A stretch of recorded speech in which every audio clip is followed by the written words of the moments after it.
2011 पासून ते आजपर्यंत ते विविध सदरातून लेखन करतायत.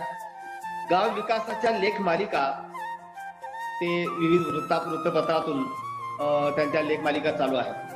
आणि हे सगळं कार्य अर्थात त्यांचं यापेक्षाही अधिक कार्य भरपूर आहे, पण या ठिकाणी फार वेळेचं भान ठेवून मी त्रोटक त्यांचा परिचय दिलेला देतो आहे.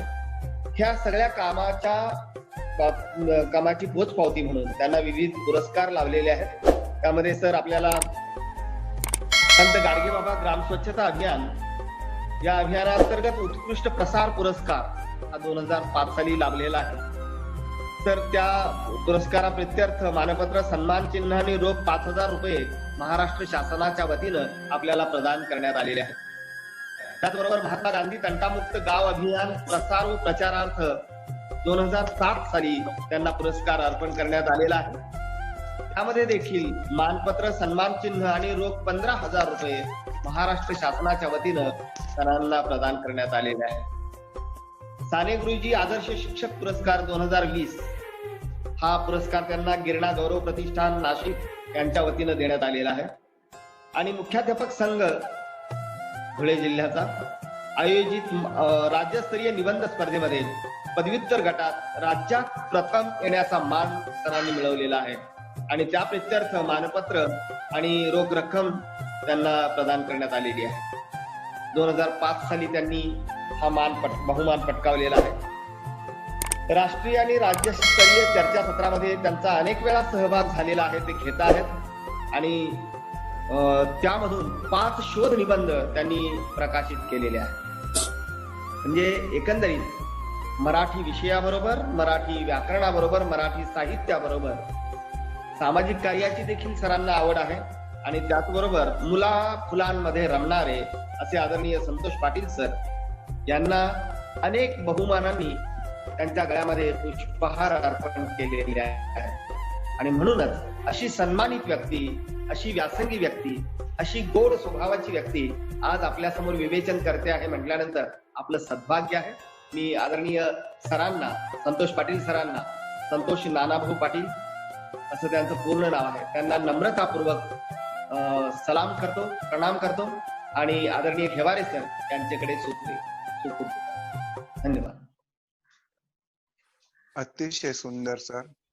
या उपक्रमाच्या निमित्ताने महाराष्ट्रातील सारे गुणी व्यक्तिमत्व एकत्र आले आणि या गुणी व्यक्तिमत्वांनी सुरुवात आता जे परिचय दिलेले सर आहेत, राजेंद्र कुमार गोंधळी सर हे राष्ट्रीय पुरस्कार प्राप्त आदर्श शिक्षक आहेत. तर आता व्यक्त होणारे संतोष पाटील सर यांची पीएचडी कडे वाटचाल चालू आहे. तर आपल्याकडे doctor Suvarna Jadhav, doctor Devidas Gurav sir हे विद्या वाचस्पती असणारे हे व्यक्ती आहेत. अशा सगळ्या गुणवंतांचा मेळा आपण भरवलेला होता. अशा या गुणवंतांच्या मेळ्यातील आजचं आपलं हे शेवटचं पुष्प गुंफत आहेत संतोष पाटील सर. मी त्यांना विनंती करतो आपण व्यक्त व्हावं. तत्पूर्वी कल्याण कस्तुरे सर मी परवानगी दिलेली आहे. बोलू सर? हा हो सर. सर्वांना एक कल्याण कस्तुरे सर नमस्कार. कल्याण कस्तुरे सर परवानगी दिली बरं का? आली नाही का? शेअर झाली की? हा हा ओके. हा ओके. हो. सर्वांना आदरपूर्वक नमस्कार. जिया जिया केलिया स्मरण, होय सकळ विद्येचे अधिकरण, तेचे वंदू श्री गुरु चरणे आता. मी सर्वप्रथम माझ्या गुरूंना स्मरण करतो. आजच्या या महाराष्ट्र मराठी अध्यापक संघाच्या आंतरजाल उपक्रमातील शेवटचं पुष्प गुंफण्यासाठी आदरणीय घेवारे सर यांनी मला संधी दिली. एकच मिनिट सर. त्याबद्दल मी एकच मिनिट. एक मिनिट. कल्याण कस्तुरे सर नंतर हे करा की, नंतर शेअर करा. त्यांना आता सद्गुरूंना बघू द्या.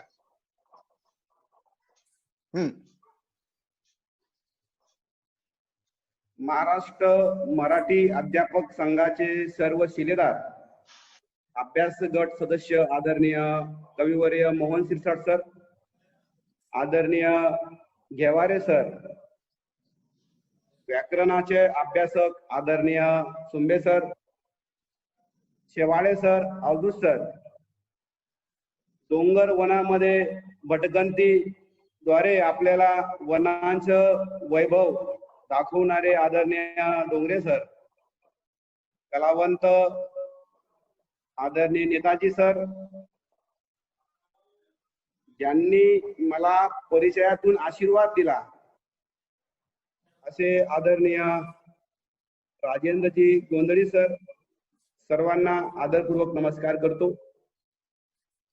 खर तर ज्याची सुरुवात अतिशय उत्कृष्ट झाली त्या कार्यक्रमाचा समारोप करताना मलाही आनंद होत आहे. खर तर चांगल्या गोष्टीचा कधीही समारोप होत नसतो, तेथून नवीन सुरुवात होत असते. या इयत्ता 9वीच्या आंतरजाल वर्गाचा हा संवाद वर्ग इयत्ता 10वीच्या वर्गापेक्षाही अत्युच्च दर्जाचा होता असं मी माझं पहिलं मत नोंदवतो आणि मी माझ्या विषयाला सुरुवात करतो. मला एक गोष्ट या ठिकाणी नमूद करावीशी वाटते की महाराष्ट्राच्या कानाकोपऱ्यामध्ये माणसांचा संग्रह करण्यासाठी, गुणी माणसांचा शोध घेण्यासाठी संघटन कौशल्य ज्यांच्याकडे आहे ते म्हणजे आदरणीय घेवारे सर. 13 तारखेला संध्याकाळी मला त्यांचा फोन आला की सर तुम्हाला व्यक्त व्हायचे आहे. मी माझं दुर्भाग्य समजतो की इयत्ता 9वीच्या या आंतरजाल वर्गात मी सहभागी होऊ शकलो नाही कार्यव्यस्ततेमुळे किंवा इतर अभ्यासामुळे म्हणा, किंवा आमच्या 15 जून पासून आमच्या शाळा सुरू झालेल्या आहेत. शिक्षक हा 10 वाजता येतो, 6 वाजेला परत जातो. आमचं बायोमेट्रिक हजेरी असते. आदिवासी भागामध्ये, ग्रामीण भागामध्ये, महाराष्ट्र राज्याच्या उत्तर सीमेला, मध्य प्रदेशाच्या सीमेवरती आम्ही जरी काम करत असलो तरी आमची संस्था ही विद्यार्थ्यांना केंद्र ठेवून एक ज्याला गुणवंता ओरिएंटेड इन्स्टिट्यूट म्हणून आमची संस्था नावाजलेली आहे. अशा संस्थेच्या आर.सी. पटेल माध्यमिक विद्यालय बबळाज तालुका शिरपूर येथे मी कार्यरत आहे. आणि हे कार्य करताना सरांनी मला सांगितलं की सर तुम्ही या 9वीच्या आंतरजाल वर्गामध्ये सहभागी व्हा. मी सरांना सांगितलं की मला हे शक्य नाही, मी तुम्हाला शुभेच्छा देतो, जसं मला शक्य राहील तसं मी वर्गाला जॉईन होत जाईल. पण तरीही सरांनी मला पिच्छा पुरवला. 13 तारखेला त्यांनी मला सांगितलं. मी त्यावेळेस माझ्या मुलाच्या नीटच्या परीक्षेच्या निमित्ताने जळगाव येत होतो. सर म्हटलं मी प्रयत्न करतो. कालही मुलाच्या आयसरच्या परीक्षेच्या निमित्ताने नाशिकला ही सगळी तयारी करताना की आपल्याला जर छंद असेल तर आपण तो वेळ काढतो. मी म्हटलं आपल्याला राज्य स्तरावरून व्यक्त व्हायचं आहे, आपल्याला तयारी करावी लागेल. मी काल 10:30-11 वाजता घेवारे सरांना पीपीटी पाठवल्यात. सर म्हटलं पीपीटी बघा, काही अडचण असतील तर बघू.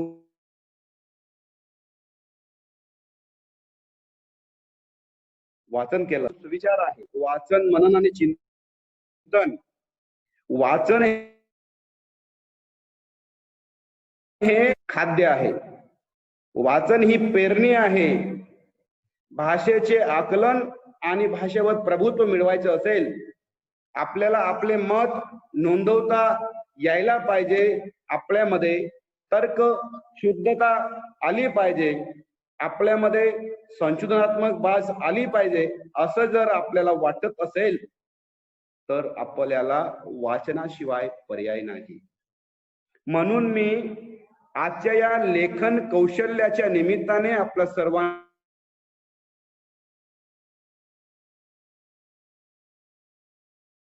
आपल्या शाळेमध्ये वाचन प्रेरणा उपक्रम राबवला तर विद्यार्थ्यांना उपयोजित लेखनाकडे आवड निर्माण होईल. विभाग क्रमांक 1 स्वमत असेल, अभिव्यक्ती असेल, काव्य सौंदर्य असेल, रसग्रहण असेल, स्थूल वाचनाच्या कृती असतील, वाक्प्रचार असतील, त्यासोबत उपयोजित लेखन असेल, असं जवळजवळ 58 ते 60 गुणांचा भारांश असलेला उपयोजित लेखनाकडे विद्यार्थ्यांना आपण आवड निर्माण केली तर विद्यार्थी 99-98 गुण मिळवतात. वाचन हे आपलं केंद्रभूत अंग असलं पाहिजे. वाचनाची भूक तहान लागली पाहिजे. आदरणीय याच प्लॅटफॉर्मवरती पद्मश्री पोपटरावजी पवार यांचं व्याख्यान आपण सर्वांनी ऐकलं. अस्खलित 3 तास राजकारणामध्ये, सार्वजनिक जीवनामध्ये कार्यरत असणारी व्यक्ती ही जेव्हा अस्खलितपणे एकेका विषयाला स्पर्श करते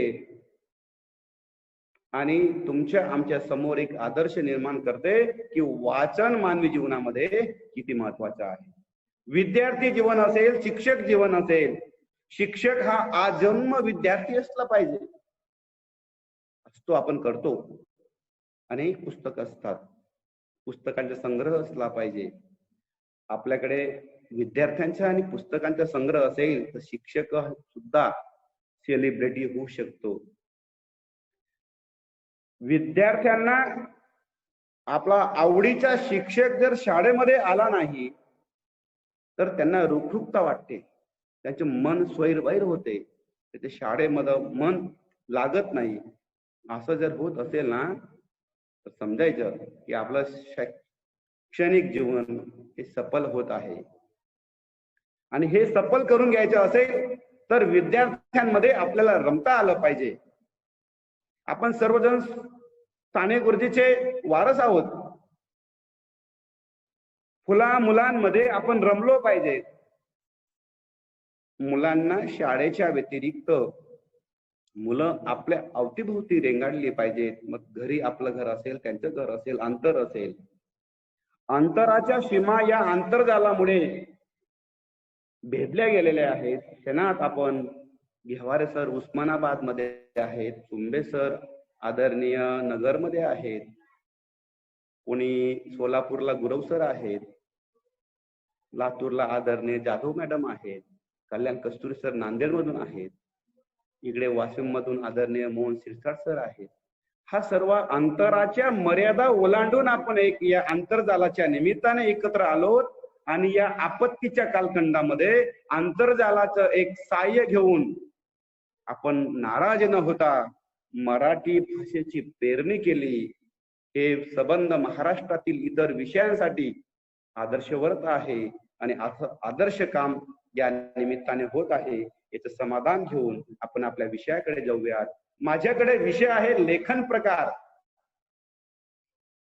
लेखन प्रकारामध्ये गेल्या 4-5 दिवसापासून पत्रलेखन असेल, बातमी लेखन असेल, कथा लेखन असेल, संवाद असेल, मुलाखत असेल, अशा विविध अंगांना या प्लॅटफॉर्मने स्पर्श केलेला आहे. याच्यातून शेवटी जे काही निघतं वाचन, श्रवण, भाषण, अध्ययन आणि सर्वात महत्वाचं आहे लेखन. तुम्ही काय काय साठवलं ते आठवलं आणि मांडलं. सोपं आहे. क्षमता, कौशल्य आणि अभिव्यक्ती कौशल्य या 2 गुणांची चाचपणी करणारा हा लेखन प्रकार भविष्यातील लेखक, लोकशाहीला पूरक मारक गोष्टींचा आढावा घेणारा, सदरक्षण करण्यासाठी लिहिणारा, खल निग्रहण करण्यासाठी आसूड ओढणारा उद्याचा लेखक या लेखन प्रकारातून निर्माण होणार आहे. आणि म्हणून याला नाव आहे उपयोजित लेखन.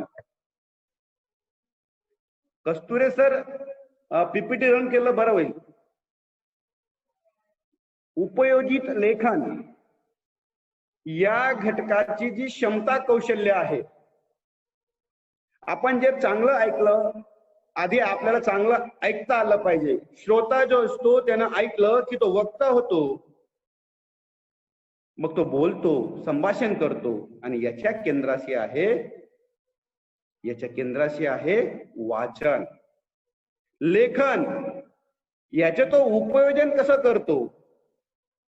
या लेखन कौशल्यासाठी उपयोजित लेखनामध्ये प्रश्न क्रमांक 5 ई भाग, कोणत्याही एका कृतीला सोडवा.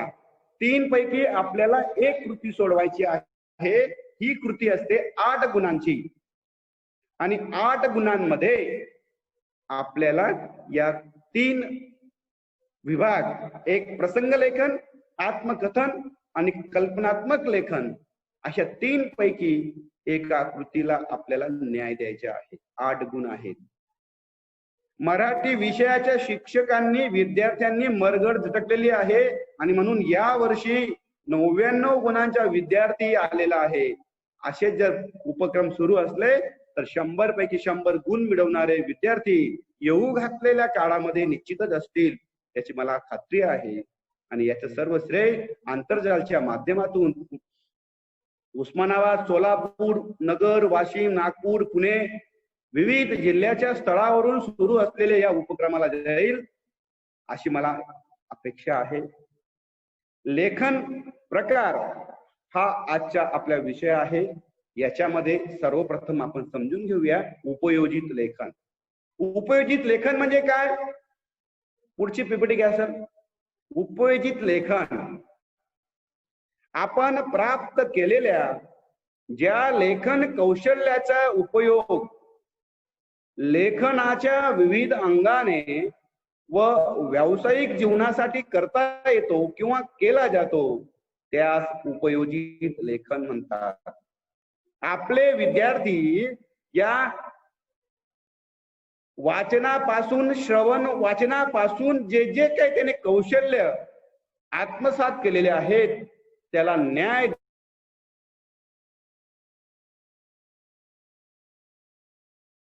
करणारं जे लेखन असतं त्या लेखनाला उपयोजित लेखन असे म्हणतात.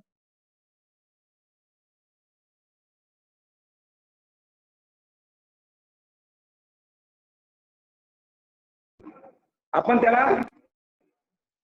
आपण प्रकट वाचन करतो आणि प्रकट वाचन केल्यानंतर मुलं श्रवण करतात. श्रोत्यांनी नीट ऐकलं तर श्रोते वक्ते होतात, अशी अनेक उदाहरणं आहेत. भाषण, संभाषण, अध्ययन, लेखन या कौशल्यांना आपण आज विचार करणार आहोत. आणि म्हणून विद्यार्थ्यांच्या जीवनामध्ये हे कौशल्य आपल्याला विकसित करायचे असेल तर माझ्या सर्व शिक्षक मित्रांसाठी एक छोटस सर्वांची माफी मागून आपण सर्वजण कागदावर जरी पदवीधर असलो, आपण कागदावर जरी पदवीधर असलो तरी वृत्तीने मात्र विद्याधर असायला हवे. वृत्ती आपली ही वाचनाची भूक आपली वाढत गेली पाहिजे, म्हणून वृत्तीने आपण विद्याधर असायला हवे.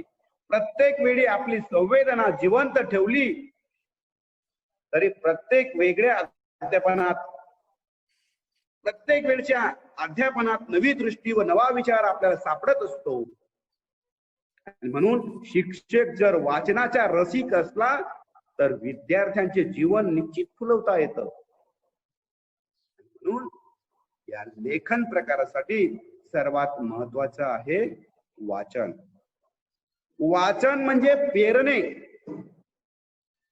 वाचन म्हणजे प्रेरणे. आणि प्रत्येक विद्यार्थ्यामध्ये वाचन वेळ निर्माण करावं, त्यांना वाचनाचा आनंद द्यावा आणि ही वाचनाची प्रेरणी केली की मग वाचनाची चविष्ट आणि रुचकर फळं चाकतच विद्यार्थ्यांचं जीवनही स्वादिष्ट बनवता येतं. आपलं जीवन तर स्वादिष्ट बनतच. तुम्ही 5 पुस्तकं वाचा, फक्त संत साहित्याचाही अभ्यास करून घेतला ना, संत अभ्यासले तर आपल्या वाणीमध्ये, आपल्या कर्तृत्वामध्ये, आपल्या विचारामध्ये, आपल्या चरित्रामध्ये 100% बदल होतो. आणि म्हणून वाचनाची चविष्ट आणि रुचकर फळ चाकतच आयुष्याला स्वादिष्ट बनवता येतं. हे आपण आपल्या कृतीतून, उक्तीतून, विचारातून, कार्यातून विद्यार्थ्यांमध्ये वाचनाचं वेळ निर्माण करता आलं तर आपलं जीवन सफल आहे. आणि असे प्रयत्न आपण करतो का? हे प्रयत्न निश्चितच करतो. याला फक्त आपल्याला आणखी वाढवायचे आहे. भाषेचे आकलन, प्रभुत्व या सगळ्या गोष्टी आपण वाचनामुळे मिळू शकतो. विद्यार्थी आपलं मत नोंदवू शकतो. त्याच्यामध्ये तर्क क्षमता निर्माण होत असते. त्याच्यामध्ये एक संशोधनात्मक बाजू निर्माण करता येत असते. आणि म्हणून या सगळ्या क्षमता कौशल्यांचं मूळ केंद्र आहे वाचन. फ्रान्सिस बेकन असे म्हणतो, वाचनाने बहुश्रुतता येते, लेखनाने नेटकेपणा येतो आणि वक्तृत्वाने हजर जबाबीपणा येत असतो. आणि म्हणून वाचनाची क्षमता वाढवली, वाचनाच्या गतीने आपण विचारांची पेरणी करत असतो.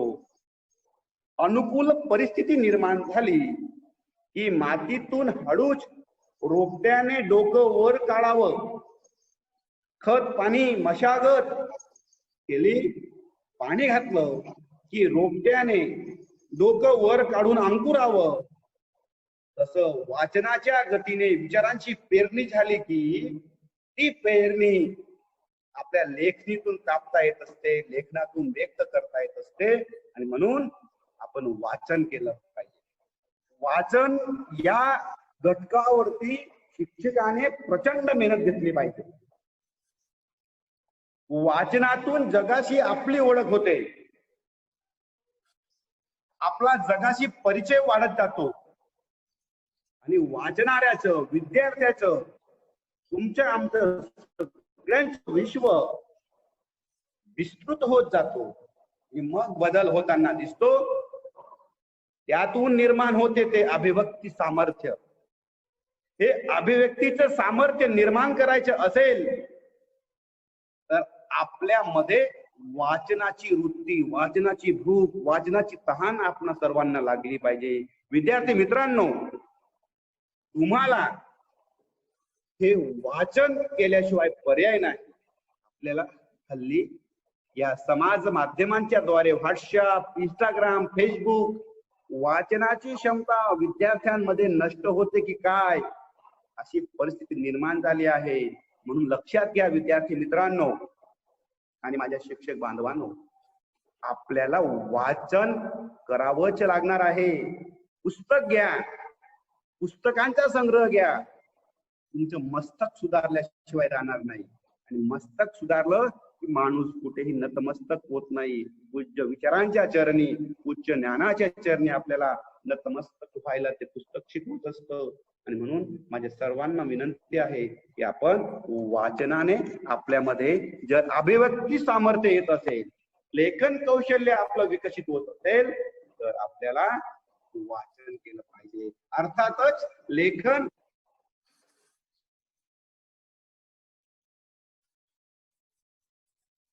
मुळे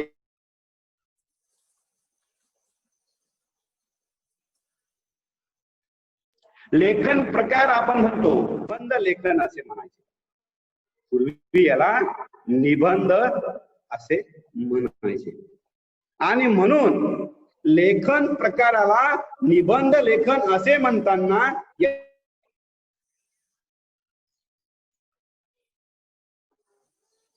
देखील आहे.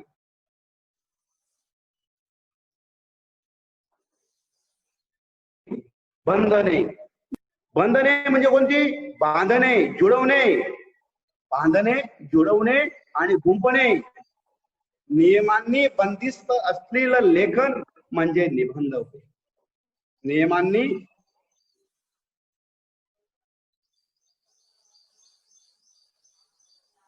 विषयानुरूप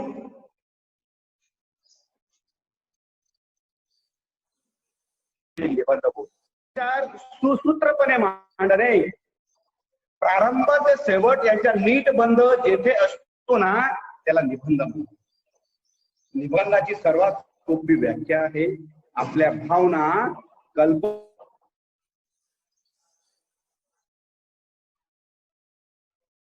यांचा आविष्कार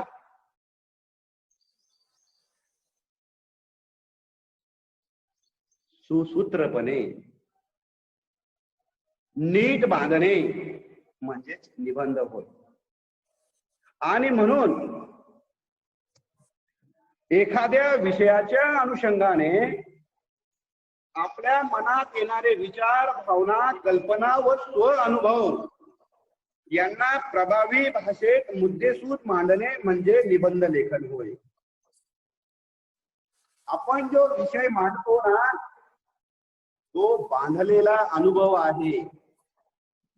मुक्तपणे आपण अभिव्यक्त होत असतो आणि हे अभिव्यक्त होणं हे एका व्यापक अशा दृष्टीचे लक्षण आहे. वाचनाचं हे फलित आहे. आणि म्हणून मगाशी म्हटलं मी की वाचन म्हणजे प्रेरणा. आपल्याला या बांधलेल्या अनुभवांना निबंधाच्या रूपाने पाहता येतं. निबंधाचे प्रकार आपण केलेले आहेत. आपला उपविभागच आहे प्रश्न क्रमांक 5 ई भाग लेखन प्रकार. याच्यामध्ये इयत्ता 9वीच्या वर्गासाठी प्रसंग लेखन, याला वर्णनात्मक लेखनही म्हणतो. इथे अनुभव असतात म्हणून याला अनुभवही म्हणतो. आत्मकथन, आत्म म्हणजे मी, माझं कथन. विचार विस्तार, कल्पना विस्तार, कल्पनात्मक निबंध. आणि इयत्ता 10वीला कल्पनात्मक निबंधापेक्षा वेगळं आहे वैचारिक लेखन. या प्रकारातून आपल्याला चिकित्सक व समजपूर्वक, पुढची पीपीटी घ्या सर. चिकित्सक व समजपूर्वक विषयानुरूप अभिव्यक्त होण्यासाठी व लेखन या क्षमता कौशल्यांच्या अनुषंगाने आपण सर्वजण या लेखनाकडे पाहूया. अभिव्यक्ती क्षमतेचा विकास करणे व लेखन कौशल्याला चालना देणे ही निबंध लेखन प्रकाराची उद्दिष्ट डोळ्यासमोर ठेवून विद्यार्थ्यांमध्ये आपणास ज्या गोष्टींच्या, ज्या घटकांना महत्व द्यायचे आहे, हे लेखन घटक म्हणजे वाचन, निरीक्षण, कल्पना, भावना, चिकित्सक विचार, चिंतन, शब्दशक्ती व प्रभावी भाषा यांच्याद्वारे आपल्याला विद्यार्थ्यांमध्ये या क्षमता निर्माण करायच्या आहे. तुमचे आमचे लेखन आकर्षक व उपयुक्त कसे होईल म्हणून विद्यार्थी मित्रांनो, 8 गुणांना असलेला हा लेखन प्रकार आपल्याला आकर्षक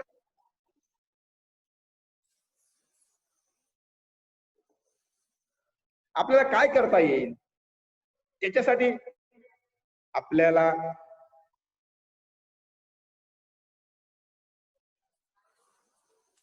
मुद्द्यांची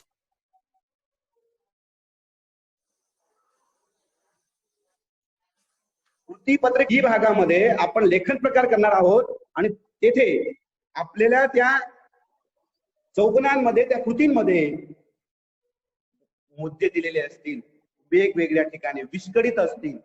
एकंदरीत आपल्याला काय लिहायचं आहे याची जाणीव त्या कृतीमध्ये असते. मात्र हे सगळे विस्कळीत लिहिलेलं जे जीवन कृती असतात, या कृतींना, या मुद्द्यांना आपल्याला जोडून घ्यायचे आहे. म्हणून आपल्याला पुढची पीपीटी घ्या सर.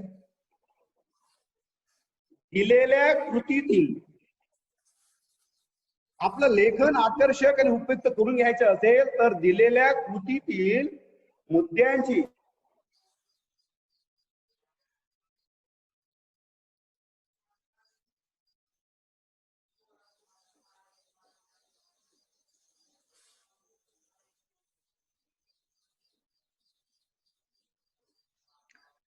पाटील सर, आवाज रेंजचा प्रॉब्लेम आहे तुमचा.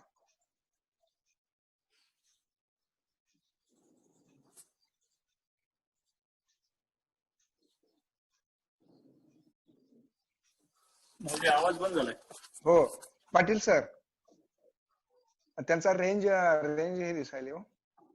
पाटील सर रेंज मध्ये आहे ना. पाटील सर अरे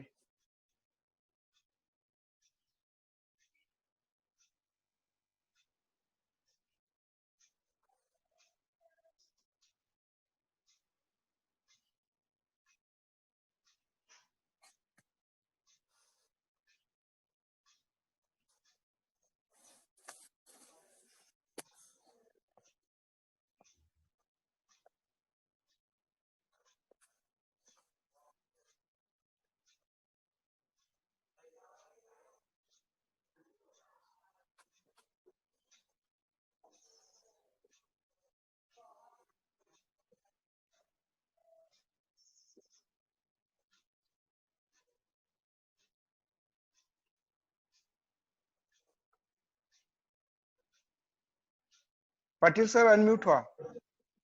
हा हा रेंज मध्ये या, फक्त रेंज मध्ये. तुमच्या आपल्याला रेंजचा थोडा प्रॉब्लेम आहे. हो सर.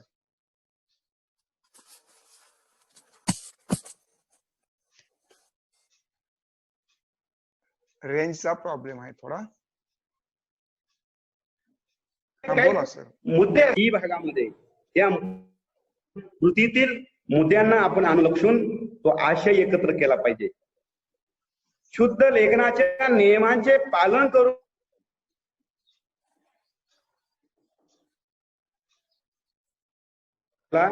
पैकीच्या पैकी. मग लेखनाचे नियम कुठे पाहावेत? निबंध लेखनाच्या वहीच्या शेवटच्या पानावरती येता 9वीच्या आणि 10वीच्या पुस्तकात या लेखन नियमांचा थोडक्यात आढावा घेतलेला आहे.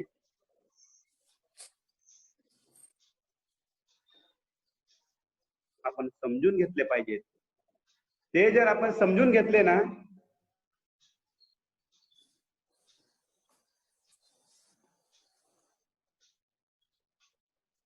आवाज सर, आवाज.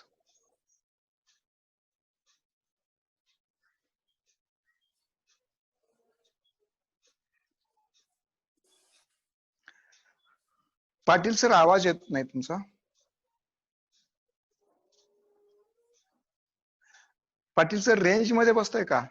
जिथे रेंज आहे त्या ठिकाणी बसा.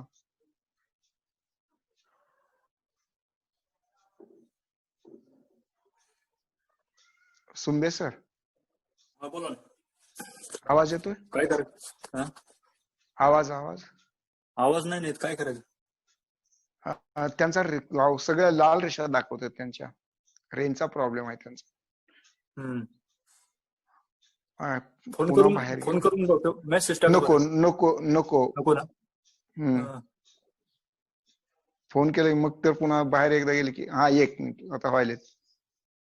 पाटील सर आवाज चालू करा आणि बोला. जिथे रेंज आहे त्या ठिकाणी येत आहे का सर? हो आलो सर. हो होय सर. तर आपल्याला कृतीमध्ये दिलेले जे मुद्दे असतात त्या मुद्द्यांचा आशय जो आहे तो आशयाची कल्पना आली की आपण सुयोग्य लेखनाला सुरुवात करतो. शुद्ध लेखन पाहिलं जात असतं.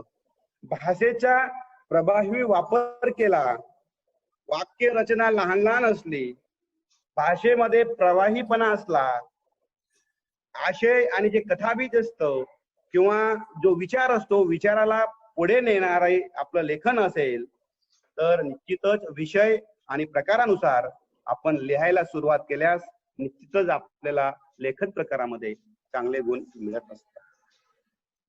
घटना प्रसंगांची मांडणी करताना योग्य उदाहरणांचा वापर आपण योग्य ओळींमध्ये केला तर निश्चितच आपल्याला आपलं लेखन हे आकर्षक होत असतं. विषयाशी सुसंगत स्वानुभवाची मांडणी करताना स्वतःचे विचार व कल्पनांची सूत्रबद्धपणे मांडणी आपल्याला करता आली पाहिजे. आणि हे सगळं केल्यानंतर माझ्या विद्यार्थी मित्रांनो, आपण काय लिहिले यापेक्षा कसे लिहिले याकडे लक्ष दिले जाते आणि त्याच्यावरच बोर्डाच्या कृतीपत्रिकेच्या उत्तरांचं मूल्यमापन केलं जात असतं. म्हणून काय लिहिले यापेक्षा कसे लिहिले विचारांना तुम्ही स्पर्श केला का? तो विचार तुमच्या जीवनाच्या स्वानुभवाचा विषय आहे का? तो विचार आहे का? उदाहरण कोणतं दिलेलं आहे? साधक बाधक चर्चा केली आहे का? या सगळ्या गोष्टीचा विचार आपल्याला लेखन प्रकारामध्ये करता येत असतो. म्हणून लेखन विषयक आपल्याला विचार मांडताना निरीक्षण क्षमता, सृजनशीलता, कल्पनारम्यता आणि स्वानुभव यांची खूप आवश्यकता असते. विद्यार्थी मित्रांनो, ज्याप्रमाणे माळी हा बागेमध्ये गेल्यानंतर चांगली फुले आणतो, सुंदर फुले आणतो, सुवासिक फुले गोळा करतो आणि त्याची सुंदर माळ तयार करतो ना, निबंधाचेही असेच असते. आपल्याला विचारांची सुंदर माळा या लेखन प्रकाराच्या निमित्ताने गुंफायची आहे, तरच आपल्यातील लेखनाला गुण मिळतील. लेखनासाठी क्षमता, कौशल्य जे असतात, अभ्यास घटक जे असतात, आता हे आपण कॉमन बोललो, सर्व लेखन प्रकाराविषयी बोललो. लेखनासाठी क्षमता, कौशल्य सर्व सारखी आहेत, अभ्यास घटक सारखे आहेत. हे सर्व समान असले तरी प्रत्येक प्रकाराचा वेगळेपणा हा निश्चित असतो. आणि हा जो वेगळेपणा आहे, या वेगळेपणाला आपल्याला शोधता आला पाहिजे, लिहिता आलं पाहिजे. आणि ते वाचन असेल तर निश्चितच ते आपल्याला करता येत असतं. म्हणून मला सर्व माझ्या विद्यार्थी मित्रांना एक सांगायचे आहे. विद्यार्थी मित्रांनो, या वेबिनारला सर्व शिक्षक बांधव जरी असले तरी आजचा हा लेखन प्रकल्प जो आहे, आजचा वेबिनार आहे, विद्यार्थ्यांसाठीच आपण घेत असल्या कारणानं वेळोवेळी माझ्याकडे विद्यार्थी मित्रांनो येत आहे. किती लिहिले, यापेक्षा काय लिहिले, काय विचार केला, विषयाची मांडणी कशी केली, हे महत्वाचे असते. स्वविचारांचे प्रकटीकरण करण्यासाठी निबंध लेखनाचा अभ्यास करूयात, मनातील विचार नेटकेपणाने मांडूयात आणि माझे विद्यार्थी मित्र मांडतील अशी मला अपेक्षा आहे. लेखन प्रकारासाठी कृतीपत्रिकेमध्ये 8 गुणांचा भारांश आहे. 8 गुणांमध्ये 3 पैकी कोणतीही एक कृती लिहायची असते. इथे गुणांची विभागणी बोर्डाने केलेली आहे की विषयानुरूप आकर्षक सुरुवात, कृतीतील मुद्द्यांनुसार विस्तार व सुसूत्र मांडणी, नाविन्यपूर्ण कल्पना, भाषाशैली, हस्ताक्षर, शुद्ध लेखन आणि समर्पक शेवट असा जर विचार केला तर निश्चितच आपल्याला लेखन प्रकार हा चांगल्या प्रकारे गुण देत असतो. सर मागं घ्या, मागं प्रस्तावना घ्या सर, प्रस्तावना. हा बस.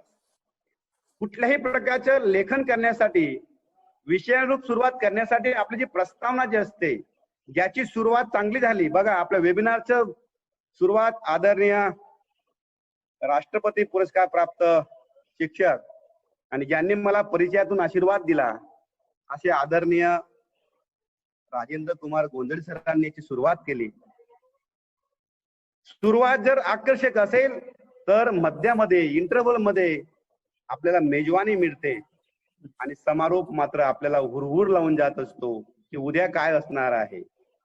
म्हणून या विचारांना अनुसरून वाचणाऱ्याचे लक्ष वेधून घेणारे लेखन आपण सुरुवात केली पाहिजे. दिलेल्या विषयाची प्रमुख भूमिका आपल्याला निश्चित करता आली पाहिजे.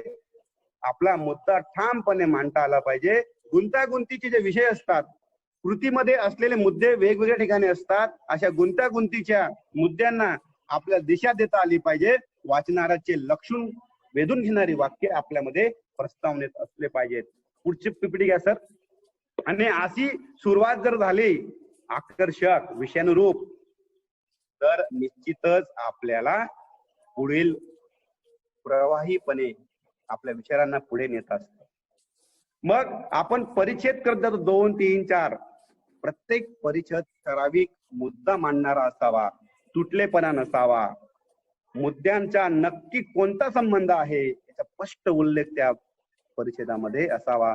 ठराविक विचाराला अनुसरून लिखाण करावे. बघा इथे ठराविक शब्द माझ्याकडनं काल घाईघाईमध्ये पीपीटी केल्यामुळे ठराविक शब्द हा जो आहे, हा मराठी शब्द आहे. मराठी एक प्रत्यय असल्यामुळे इथे ठराविकला माझ्याकडे चुकीने दीर्घ ह्रस्व विलांटी दिली गेली आहे. ठराविक विचाराला अनुसरूनच लिखाण केलं पाहिजे.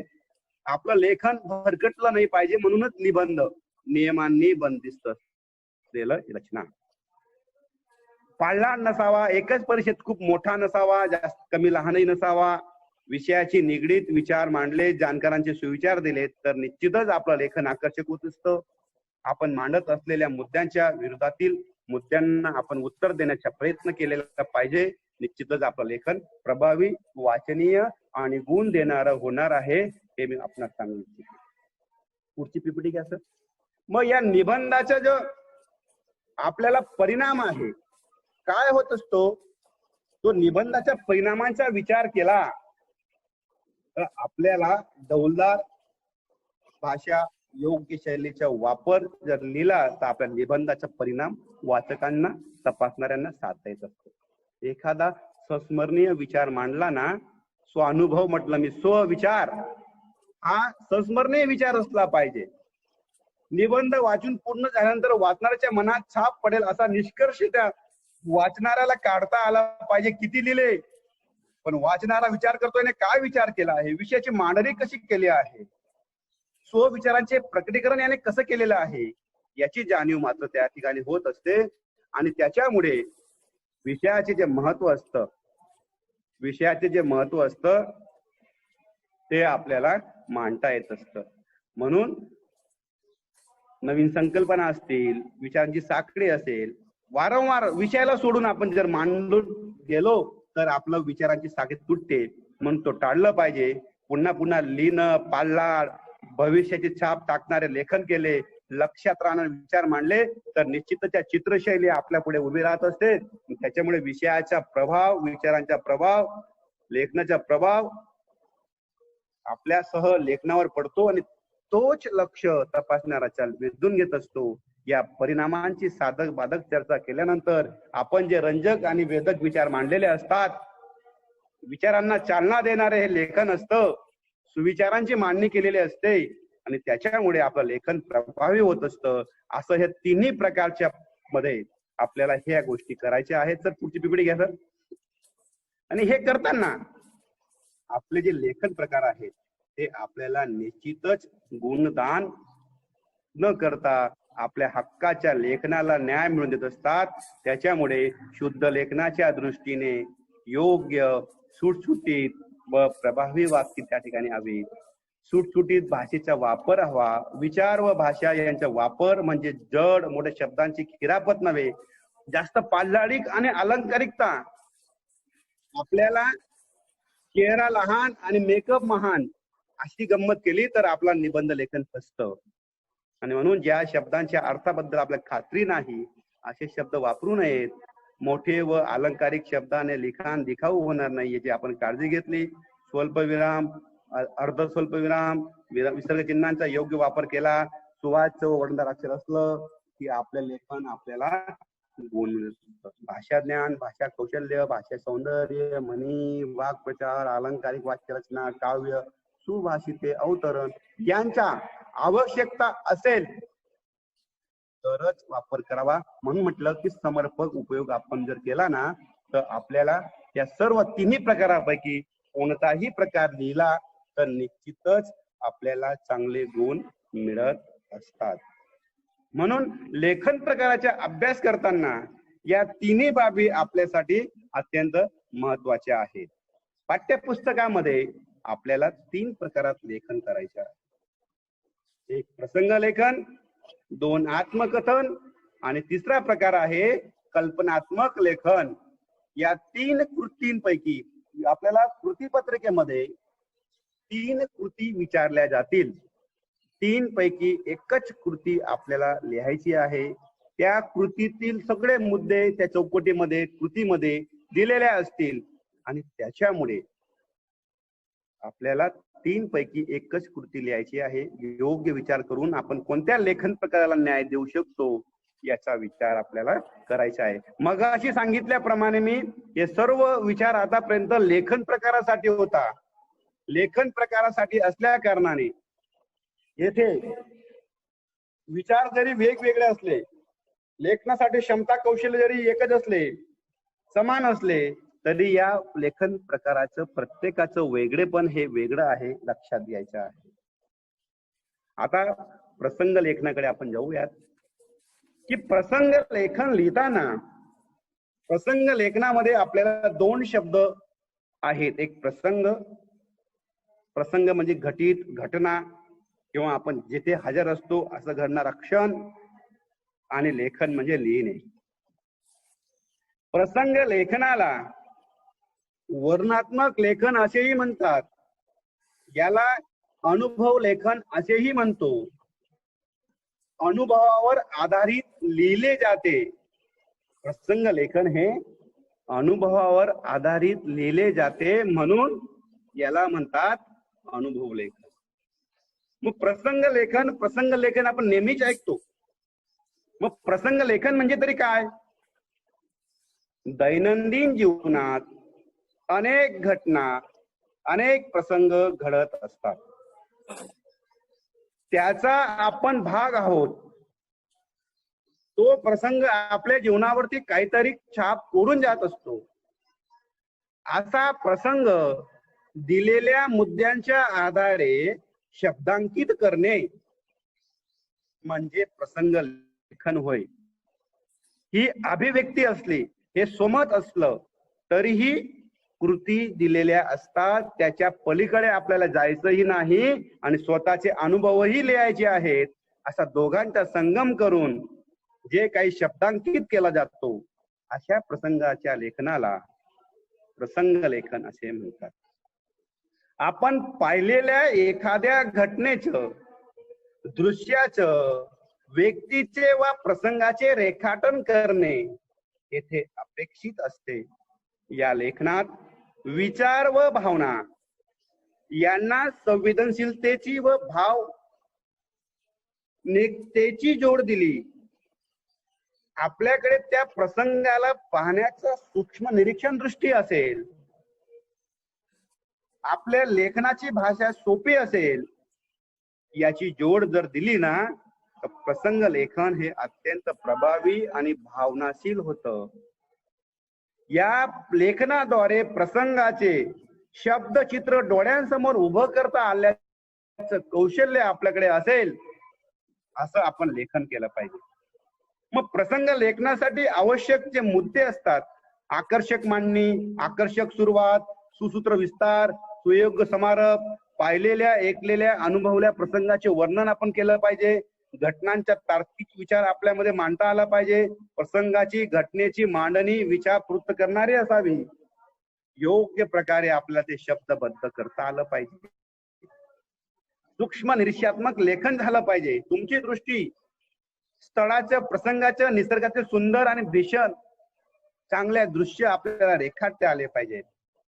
मनातील भाव तरंग, भावनांची अभिव्यक्ती वाचकाच्या मनाला भिडणारे असावी आणि तिचा विस्तार हा विषय आणि कृतीपत्रकेमध्ये दिलेले जे मुद्दे असते त्यानुसार त्याचा विस्तार आपल्याला करता आला पाहिजे. वाचणाऱ्याच्या आणि तपासणाऱ्याच्या डोळ्यासमोर अक्षरशः तो प्रसंग साक्षात उभा करता आला पाहिजे आणि त्यातूनच आपल्याला बारीक सारीक तपशिलांचे वर्णन करता आलं पाहिजे. लहान लहान वाक्य, प्रवाही भाषा, चित्रदर्शी व संवेदनशील विचार, उभे वर्णन करणारे विचार याचा योग्य वापर करून आपल्याला हे लेखन त्यावेळेस आपल्या प्रसंगातील भावनांचे दर्शन घडवताना जणू काही लिहिणाऱ्याचे भाव, लिहिणाऱ्याचे हावभाव, शब्दाराच्या उच्चारांचं संवेदनशील रूप त्या लेखनातून व्यक्त होतं का, याच्याकडे आपण लक्ष देणं गरजेचं आहे. आणि म्हणून हे करताना मात्र पाढाळ आपल्याला आवश्यक नाही, कारण 8 गुण आहेत, वेळ मर्यादित आहे, अलंकारिक भाषेचाही वापर करायचा आहे. हे सगळं करताना शुद्ध लेखनाकडेही आपल्याला जोर द्यायचा आहे. आणि म्हणून आपल्याला कसे लिहाल, कृतीत जेवढे घटक आहेत ते घटक आपल्या स्वानुभवानुसार, आपल्या आकलनानुसार उत्तरात येणे गरजेचं आहे. म्हणून काय लिहायचे ते तुम्हाला समजले का? कोणता विषय आहे, मुद्दे काय आहेत, कोणते घटक आहेत, लेखनाचा फोकस आपल्या त्याच विषयांवरती, त्याच मुद्द्यांवरती, त्याच कृतींवरती असला पाहिजे. आणि हे लिहिताना मात्र आपल्याला वरील मुद्द्यांचा विचार करावा लागेल. प्रसंग लेखन कसं लिहितात?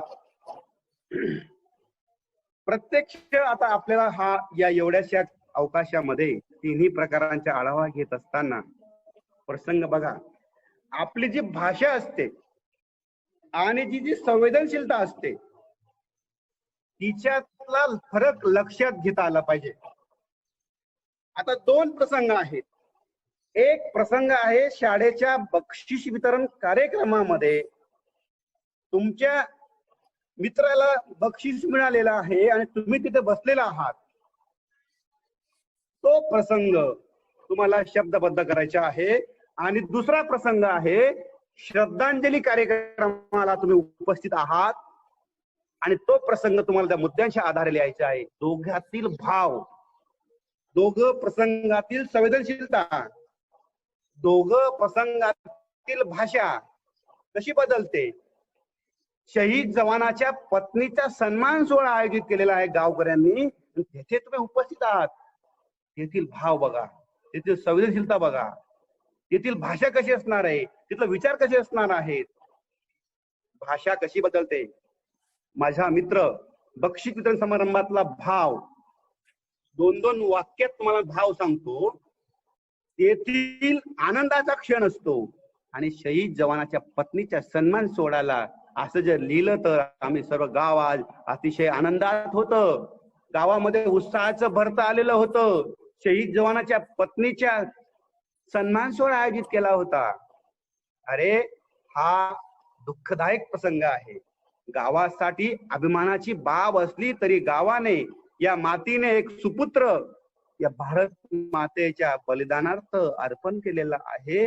आणि असा हा भाव, डोळ्यातून अश्रू आणि संवेदनशील वृत्ती जागृत करणारा हा प्रसंग तुम्ही जर आनंदात लिहिला, तुम्हाला गुण मिळतील का? आणि जो प्रसंग आनंदाचा आहे त्या आनंदाच्या क्षणी तुम्ही जर दुःखदायक, सर्व विद्यार्थी मित्रांच्या चेहऱ्यावरती अतिशय दुःख भाव होते असं लिहिलं चालेल का? आणि म्हणून हे दोन भाव आपल्याला समजून घेता आलं पाहिजे. नेमका विषय काय आहे, कोणत्या प्रसंगाला आपल्याला उपस्थित आहेत. मी पाहिलेला अपघात झाला, तिथे गेलो, माझा मोबाईल काढला, शूटिंग घेतली, असं लिहिता येईल चालेल का? इथली संवेदनशीलता वेगळी असते. सहकार्यशील आपल्यामध्ये निर्माण झाले पाहिजे, तो भाव आपल्याला टिपता आला पाहिजे. आणि म्हणून संवेदनशीलता व भाषा कशी बदलते हे प्रसंग आणि विषयावरती अवलंबून असतात. कोण लिहिणार आहे, कोणाला सांगत आहे. मुलगा खड्ड्यात पडला आणि त्या खड्ड्यात पडण्याचा जो प्रसंग आहे तो पाहणारा वेगळा असेल. मित्र असेल तर त्याला काय वाटेल, आई असेल तर तिला काय वाटेल. खड्डा हा रस्त्यात आहे आणि रस्त्याकडे त्या खड्ड्यात पडलेल्या मुलाकडे पाहून पत्रकाराचा भाव कोणता असणार आहे. जेव्हा मुलगा शाळेतल्या मुलींना वेवीन चिडवतो, त्यांच्या चेष्टा करतो, असा मुलगा खड्ड्यात पडला तर खड्ड्यात पडणारा मुलगा विषयी त्या मुली काय विचार करतील. बघा, एकच प्रसंग आहे पण भाव मात्र वेगवेगळे कसे असतात. आणि कृतींवर लक्षात घ्या, प्रसंग आणि प्रसंगामध्ये असलेल्या कृती यांचा अर्थ आपल्याला लावता आला पाहिजे. कृतींवर मांडलेला विचार आणि त्या विचारांचा केलेला विस्तार, भाषा आणि भाषेचा वापर, येथील भाव आणि शुद्ध लेखन आपल्याला पैकीच्या पैकी गुण देत असतात. हे केव्हा चांगले होणार आहे? तुमचा अनुभव, तुमच्या समाजाकडे पाहण्याची दृष्टिकोन, तुमचं वाचन, निरीक्षण, यातून आपल्याला प्रसंग लेखन अत्यंत चांगलं फुलवता येत असतं. आणि मला वाटतं प्रसंग लेखन जर असं असेल तर पैकीच्या पैकी गुण तुम्हाला निश्चितच दिले जात असतील. या प्रसंग लेखनाचे विषय कोणकोणते असतात? पावसाळी सहल असते, कृती मात्र दिलेल्या असतात. स्वमत जरी असलं तरी आपल्याला बंधनात्मक लेखन करण्यासाठी ते दिलेले मुद्दे असतात त्याविषयी आपल्याला लेखन करायचे आहे. गणेश उत्सवातील उपस्थिती, बक्षीस समारंभ, शाळेतील विविध प्रसंग, अपघाताचे ठिकाण असेल, बस स्थानक असेल, विविध कार्यक्रम असतील, या कार्यक्रमातील उपस्थिती असेल, जंगलातील अनुभव असतील, पावसाविषयीचे विचार असतील, अशा विविध विषयांना कृतीनुरूप आपल्याला लेखन करायचे आहे. आणि वरील मुद्द्यांचे मगाशी सांगितल्या मुद्द्यांप्रमाणे आकर्षक सुरुवात, मुद्द्यांचा विस्तार, नाविन्यपूर्ण कल्पना, भाषा शैली, शुद्ध लेखन आणि समर्पक समारोप असेल तर निश्चितच प्रसंग लेखनामध्ये आपल्याला 8 पैकी 8 गुण मिळतीलच. तुम्ही लिहा, गुण आम्ही देतो, असं हे प्रसंग लेखन आहे. तर आपल्या जीवनामध्ये असे अनेक प्रसंग घडतात, त्या प्रसंगाचं शब्दचित्र आपल्याला रेखाटता येईल अशी मला अपेक्षा आहे. पुढचा विषय आहे आत्मकथन. पुढची पिपडी घ्या सर.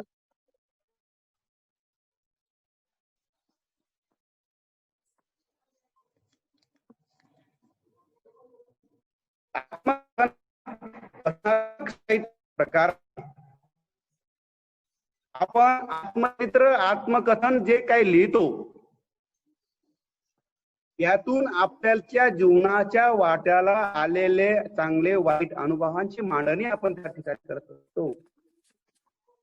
आत्मवृत्त, मनोगत, कैफियत, आत्मनिवेदन आणि याच्यामध्ये फार फरक आहे. आणि म्हणून आपल्याला येथे लेखन प्रकारातील आत्मकथन याच्या विषयीची संकल्पना समजून घेताना एखादी सजीव व निर्जीव वस्तू स्वतःच्या आयुष्यातील गोष्टींचे, लक्षात घ्या, सजीव व निर्जीव वस्तू स्वतःच्या आयुष्यातील गोष्टींचे आपल्या सुखदुःखाचे कथन करत आहे अशी कल्पना करून केलेले लेखन म्हणजे आत्मकथन होय. पुन्हा एकदा सांगतो मी विद्यार्थी मित्रांनो, एखादी सजीव व निर्जीव वस्तू स्वतःच्या आयुष्यातील गोष्टीचे आपल्या सुख दुःखांचे कथन करत आहे अशी कल्पना करून केलेले लेखन म्हणजे आत्मकथन. या आत्मकथनामध्ये सर्वात महत्वाचा असतो परकाया प्रवेश. त्या वस्तूमध्ये आपल्याला शिरता आलं पाहिजे. आत्मकथनपर लेखनात केंद्र हे स्वतःच आहोत. आत्मकथनपर लेखनात केंद्र हे स्वतःच आहोत अशी भूमिका खूप महत्वाची असते. मनोगत आणि आत्मकथनामध्ये काय फरक आहे? मनोगतामध्ये इच्छा असतात, कैफियतमध्ये इच्छा व तक्रारीही असतात. तर आत्मकथनामध्ये त्या वस्तूंचं सुख दुःख याच्यावरही भाष्य केलेले असते. ज्या घटकाचे आत्मकथन करायचे असते आपण त्याच्या अंतरंगामध्ये मनाने आपल्याला शिरता आलं पाहिजे. मनाने, याला परकाया प्रवेश असा साहित्यिक शब्द आहे. अंतरंगात मनाने शिरून त्या वस्तूची, ती निर्जीव असो शिरून आपल्याला त्याची सुखा आणि दुःखाचा त्याचे अनुभव याच्याशी एकरूप होऊन जणू काही ती वस्तू म्हणजे मीच आहे आणि मी त्या वस्तूची भूमिका मांडत आहे. या घटकाशी एकरूप होऊन संगतदार आणि चटकदार व प्रभावी परिणामकारक लेखन करणे येथे अपेक्षित. आत्मकथन हे अभिव्यक्ती होण्याचं सर्वात मोठं सोपं लेखन कौशल्य आहे. त्याच्यातून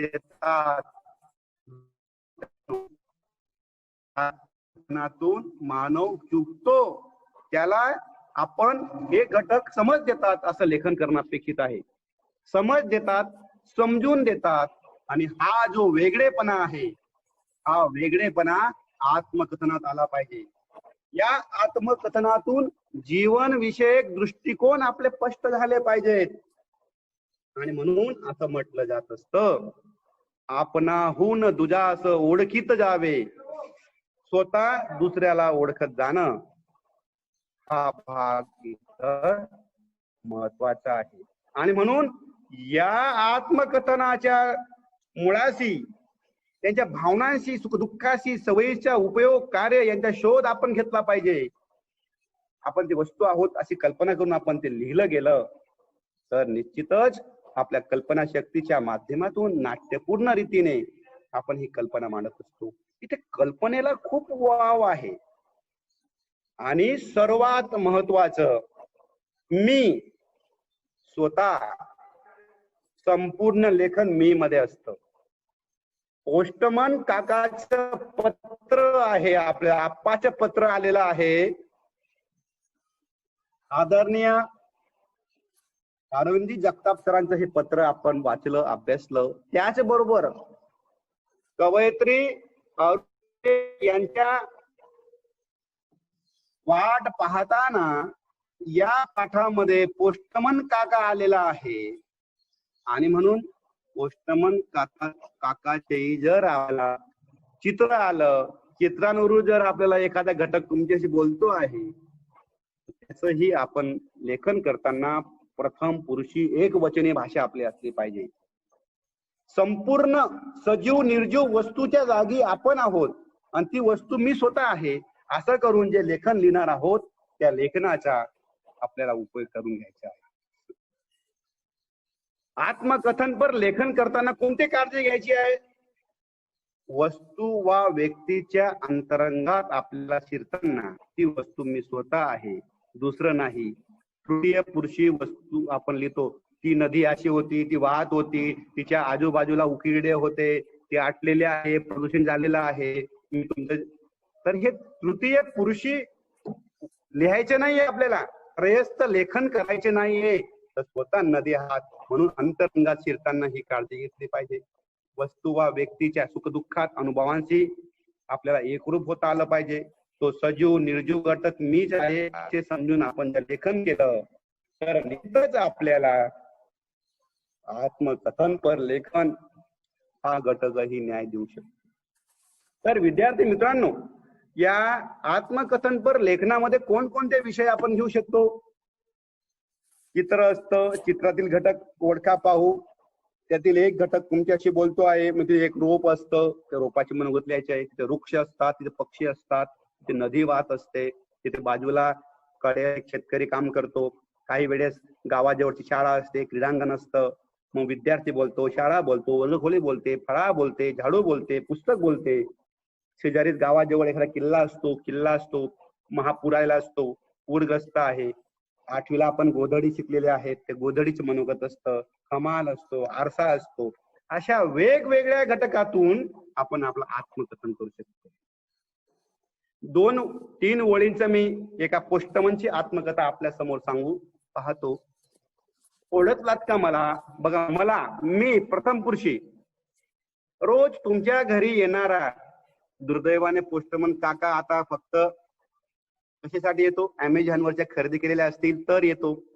एखादं पत्र असेल आदरणीय घेवारे सरांनी पाठवलेलं SN पाटील सरांना, ते पत्र घेण्यासाठी पोस्टमन येतो. मी पोस्टमन, आम्ही सरकारी नोकर ना, पण तुमचे समाजसेवक आहोत. तर अशा पद्धतीने तुम्हाला येता 10वीच्या पुस्तकात नाही का आप्पाच्या पत्र, ते पत्राद्वारे आपल्या समोर ते पत्र कोणी आणून दिलं? वाट पाहताना या पाठामध्ये कोरे पत्र वाचणारा पोस्टमन काका मी माणसाच्या मनाचं सुद्धा वाचन करायला लागलो. असं मी प्रथम पुरुषीय एकवचनी असेल तर निश्चितच कधी कधी पत्रावरील पत्ता बरोबर लिहिलेला नसतो, त्यामुळे आम्हाला खूप त्रास होतो. कधी कधी गुंड प्रवृत्तीचे माणसं ते पत्र घेऊन टाकतात. कधी कधी लबाड मुले चुकीचा पत्ता सांगतात, हे त्याच्या व्यथा वेदना. पण मी अनेक वर्ष इमाने इतवारे तुमचंच पत्र तुमच्या घरी पाठवत असतो ना, त्या पत्रामध्ये कधी सुखाच्या गोष्टी असतात, कधी दुःखाच्या गोष्टी असतात. पोस्टमनचं पत्र तुम्हाला, पोस्टमनची आत्मकथा येऊ शकते, पण माझ्या मामाचे पत्र हरवलं की पत्र लिहिणारा मामाच हरवला, या शोधाच्या गोष्टी आहेत. जाऊ देत. आत्मकथन हा विषय अत्यंत महत्वाचा आहे, संवेदनशील आहे, भावनांना चालना देणारा आहे, आणि म्हणून आपण तो प्रथम पुरुषीय एक वचनीमध्ये लिहिलं तर निश्चितच आपल्याला आत्मकथनही चांगलं लिहिता येईल. त्याच्यानंतर आहे कल्पना विस्तारात्मक लेखन. कल्पना, इथेच कल्पना आहे. भरारी मारायची आहे. वाटे मजला पक्षी व्हावे, वाटे मजला पक्षी व्हावे, स्वच्छंद आकाशी उडावे, स्वच्छंदी आकाशी उडावे. नको चिंता व्यर्थ कशाची, नको चिंता व्यर्थ कशाची, आनंदे नभासी भिडावे, आनंदे नभासी भिडावे. आणि म्हणून कल्पना करणं हा कल्पनात्मक लेखनाचा फार मोठा विषय आहे. आपल्या कल्पनेला फार मोठा वाव आहे. म्हणून जी गोष्ट, मग कल्पनात्मक लेखन म्हणजे काय? उत्प्रेक्ष अलंकाराचा सर्वात जास्त वापर कुठे करायचा असेल तर तो आहे कल्पनात्मक लेखनामध्ये. कल्पनात्मक लेखन म्हणजे काय? जी गोष्ट सत्यसृष्टीत घडत नाही, जी गोष्ट सत्यसृष्टीत घडत नाही म्हणजे काय? सूर्य उगवला नाही तर सत्यसृष्टीत घडते का? परीक्षा बंद झाल्या तर, एवढं कोरोना कालखंडामध्येही राष्ट्रीय चाचणी यंत्रणेने नीटची परीक्षा घेतली. तुमचा फक्त इतिहासाचा भूगोलचा पेपर झाला नाही, परीक्षा झाल्या नाहीत तर केवढा गोंधळ उडतो.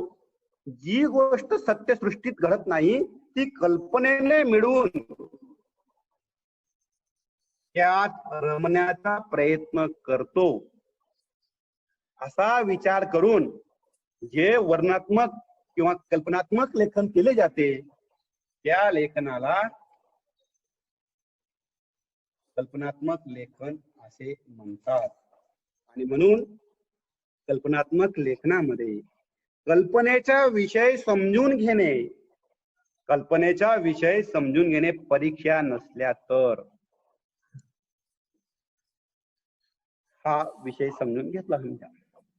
शीर्षक जे आहे, जो मथळा आहे, त्या मथळ्यामध्येच कल्पनेचा अर्थ दडलेला आहे आणि त्यानुसार आपल्याला लेखन करायचे आहे.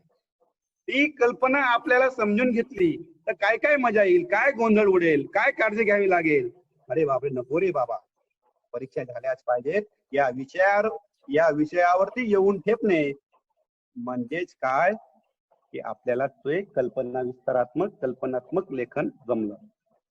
कल्पना शीर्षकातच दडलेली असते, ते कल्पनेला आपल्याला न्याय मिळवून द्यायचा आहे. येथे कल्पनांची साखळी वारंवार निर्माण करून सूत्रपणे या लेखन कौशल्याचा वापर करून आपण वाढवत गेलो पाहिजे. कल्पनात्मक निबंधामध्ये कल्पकता महत्वाची आहे, मान्य, पण ती कल्पना वास्तवाला धरून असली पाहिजे. येथे एखादा विचार मांडला पाहिजे. सूर्य उगवला नाही तर केवढा गोंधळ उडतो.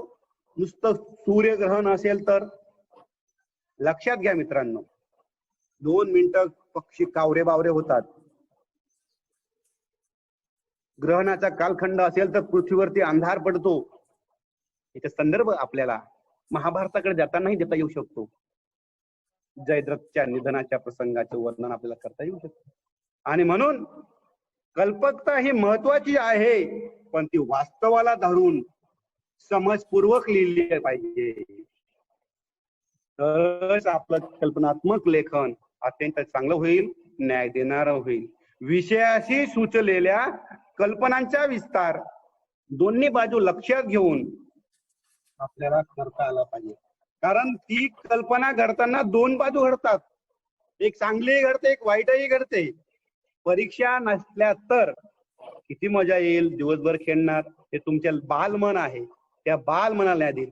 पण तुमचं मूल्यमापन कसं होईल?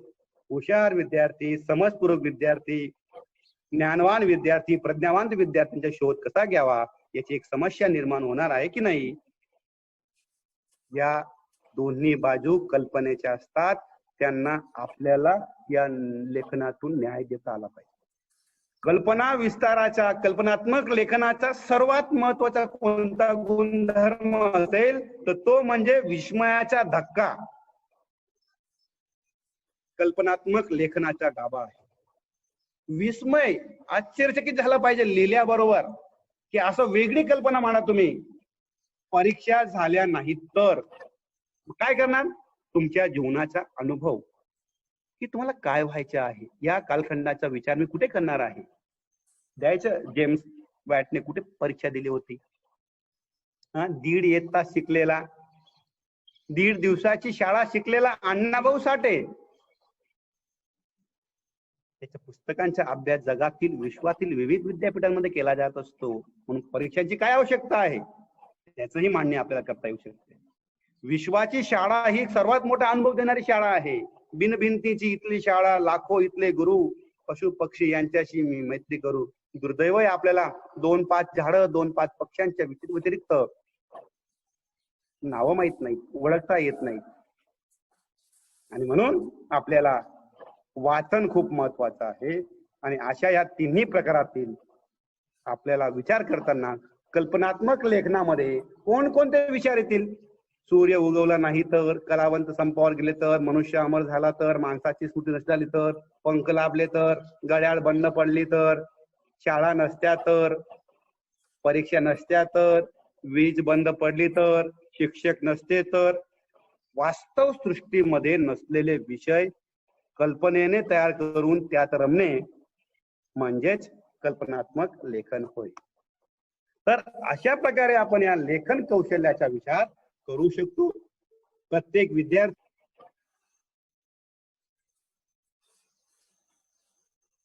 आणि म्हणून समाजरूपी पुस्तकातून विद्यार्थ्यांनीही ज्ञान मिळवावं.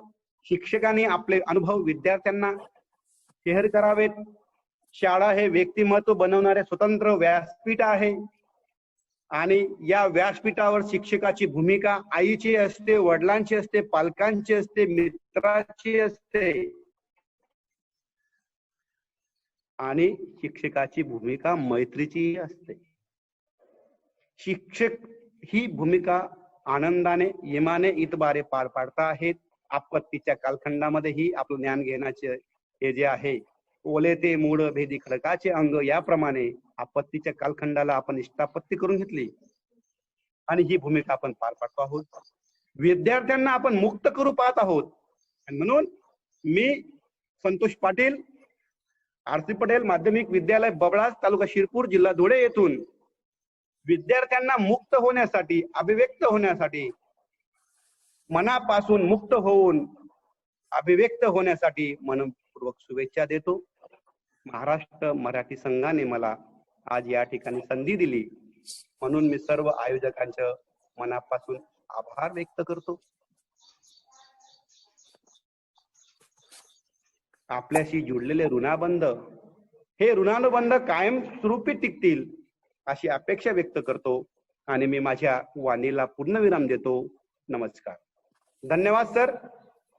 महाराष्ट्र मराठी आंतरजाल उपक्रमामध्ये या भागावरती आपले विचार व्यक्त करण्यासाठी श्रीयुत संतोष पाटील सर हे उपस्थित राहिले. सरांचे मनापासून ऋण व्यक्त करते.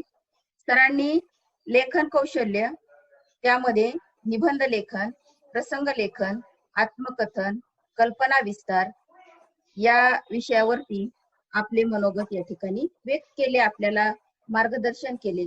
सरांनी मार्गदर्शन करत असताना निबंध म्हणजे काय, प्रसंग म्हणजे काय, आत्मकथन म्हणजे काय, कल्पना विस्तार म्हणजे काय याच्या व्याख्या सर्वप्रथम स्पष्ट केले. उपयोजित लेखनाचे महत्व सांगत असताना सरांनी विद्यार्थ्यांना व्यवहारिक ज्ञान प्राप्त होण्यासाठी उपयोजित लेखन किती महत्वाचे आहे आणि हे उपयोजित लेखन विद्यार्थ्यांपर्यंत पोहोचवत असताना शिक्षकांनी सर्वप्रथम विद्यार्थी प्रिय राहिलं पाहिजे. म्हणजे विद्यार्थ्यांना वाचनाची आवड निर्माण करून दिली पाहिजे, हा महत्वाचा मुद्दा या ठिकाणी सरांनी मांडला. म्हणून विद्यार्थ्याला विद्यार्थी न बनवता त्याला ज्ञानार्थी बनवलं पाहिजे. त्यासाठी त्याच्या पुढे ग्रंथालयाचे दरवाजे उघडे करून ठेवले पाहिजे.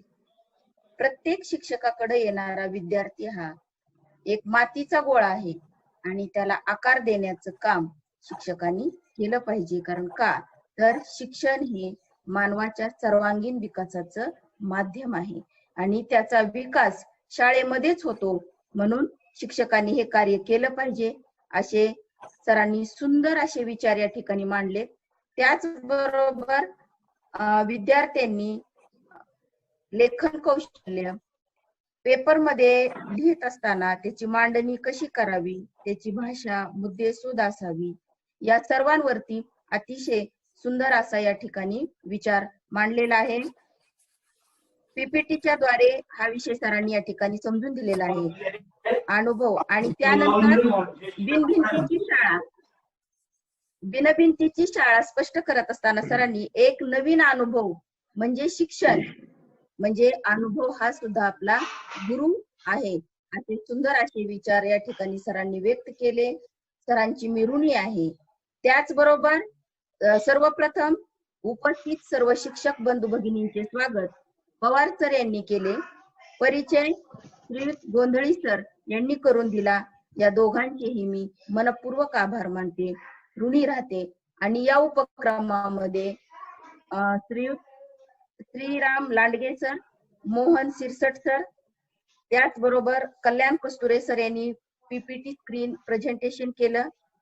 आणि या कार्यक्रमाचे म्हणजे सर्वा घेवारे सर, तुंबे सर आणि उपस्थित सर्व शिक्षक बंधू भगिनी, आज विद्यार्थी मित्रही आहेत, या सर्वांचे आभार व्यक्त करते. सर्वांच्या मध्ये मी ऋणी राहते.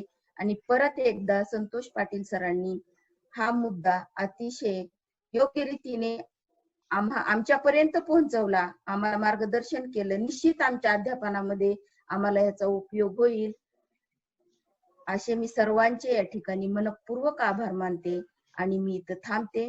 धन्यवाद. आमचे प्राचार्य आदरणीय गेवारे सर, नमस्कार. नमस्कार, बोला.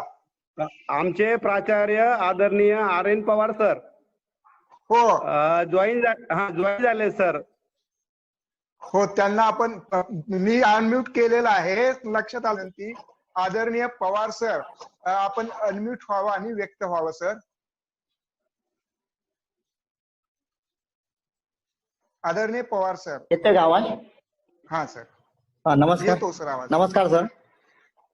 नमस्कार. नमस्कार सर्वांना. नमस्कार सर्वांना. मी श्री आर.एन. पवार, प्राचार्य आरशे पटेल माध्यमिक विद्यालय बबळा. मी स्वतः या ठिकाणी भाग्यवान समजतो की आमच्या विद्यालयात एस.एन. पाटील सरांसारखे मराठी विषयाचे प्रगल्भ अभ्यास करणारे शिक्षक या ठिकाणी आमच्या संस्थेत आहेत, आमच्या शाळेत आहेत. आमची संस्था माननीय अमरीशभाई पटेल साहेब, माजी शालेय शिक्षण मंत्री, यांच्या संस्थेच्या ठिकाणी एस.एन. पाटील सर, संतोष पाटील सरांसारखे चांगले अभ्यासू शिक्षक या ठिकाणी लाभलेले असल्यामुळे या ठिकाणी प्रगती होत आहे, विकास होत आहे. आणि आजच्या दिवशी सरांनी जे व्याख्यान दिलेले आहे ते पूर्ण वेळ या ठिकाणी मी ऐकलेलं आहे. अतिशय चांगल्या प्रकारे त्यांनी उपजित लेखनाबद्दल विचार मांडलेले आहेत आणि त्यांच्या ज्ञानाचा फायदा सर्वांना व्हावा. तसेच आपण सर्व मराठी अध्यापन मंडळ महाराष्ट्र राज्य त्याचे प्रमुख जे आहेत, त्याचप्रमाणे सर्व शिक्षक बंधू आणि भगिनी या ठिकाणी आपल्या मराठी विषयाच्या रथ जो आहे जगन्नाथाच्या, तो अतिशय चांगल्या प्रकारे नेत आहेत. आपली प्रगती व्हावी, मराठी भाषेचा विकास व्हावा, अशी या ठिकाणी मी संत ज्ञानेश्वरांचरणी प्रार्थना करतो आणि सर्वांना हार्दिक शुभेच्छा व्यक्त करतो. धन्यवाद. माननीय मोहन शिरसाट सर, जे की अभ्यास गट सदस्य आहेत, ते सुद्धा सुरुवातीपासून या ठिकाणी उपस्थित आहेत. मी मोहन शिरसाट सरांना विनंती करतो, आपण व्यक्त व्हावं. सर्वप्रथम सर्वांना नमस्कार, सप्रेम नमस्कार. आपण सगळे सहभागी आहात आणि भागवत गेवारे आणि रंगनाथ सुंबे यांच्या नेतृत्वात महाराष्ट्र मराठी अध्यापक संघाने हा उपक्रम नेटाने चालवलेला आहे. आणि संतोष पाटलासारखं खानदेशातलं सोनं आपल्या सोबत आहे. अतिशय प्रगल्भ आणि प्रसन्न अशा प्रकारचं आपलं या ठिकाणी व्याख्यान झालं असं मी समजतो. संतोष पाटील खरोखर आपण खूप मेहनती आहात. आपल्या संस्थेचा आपल्याला शुभेच्छा आहेत. या संस्थेच्या शुभेच्छा आणि आमच्या सगळ्यांच्या शुभेच्छा असण्याचे एकमेव कारण म्हणजे तुमच्याकडे असणारी बुद्धिमत्ता आणि तुमचं कथन शैली, वक्तृत्व शैली आणि एकूणच मेहनत घेण्याची तयारी. खूप सुंदर पाठ झाला. मी पण मंत्रमुग्ध झालो हा पाठ ऐकून. सर्वांचा आभार. जास्त वेळ घेत नाही. भागवत आणि रंगनाथ सर आभार. धन्यवाद. अभिनंदन संतोष पाटील सर.